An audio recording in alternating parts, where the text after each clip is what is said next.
கடலில் நிற்கதி நிலைக்குள்ளாகியிருந்த சந்தர்ப்பத்தில் கடற்படையினரால் காப்பாற்றப்பட்ட மியான்மர் பிரஜைகளில் 14 பேரை மிரிகான முகாமிற்கு அனுப்பி வைக்குமாறு நீதிமன்றம் இன்று உத்தரவு பிறப்பித்துள்ளது.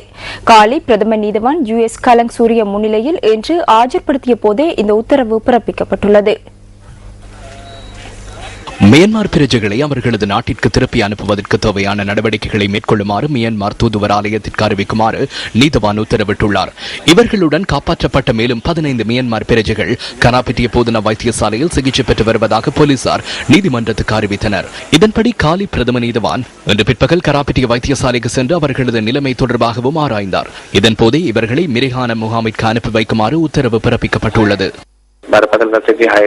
படகொன்று விபத்துக்குள்ளானமையினால் கராபிட்டிய வைத்தியசாலைக்கு அழைத்து வரப்பட்டிருந்த 32 பேரில் 15 பேர் சிகிச்சைகளின் பின்னர் வெளியேறியுள்ளனர். வைத்தியசாலையில் அனுமதிக்கும் போது கவலைக்கிடமாக இருந்த 6 பேரும் தொடர்ந்தும் சிகிச்சை பெற்று வருகின்றார்கள். அவர்களின் உடல்நிலை தற்போது தேறி வருகிறது. அவர்களை வைத்தியசாலையிலிருந்து நாளை காலை அனுப்புவதற்கு நாம் முயற்சிப்போம்.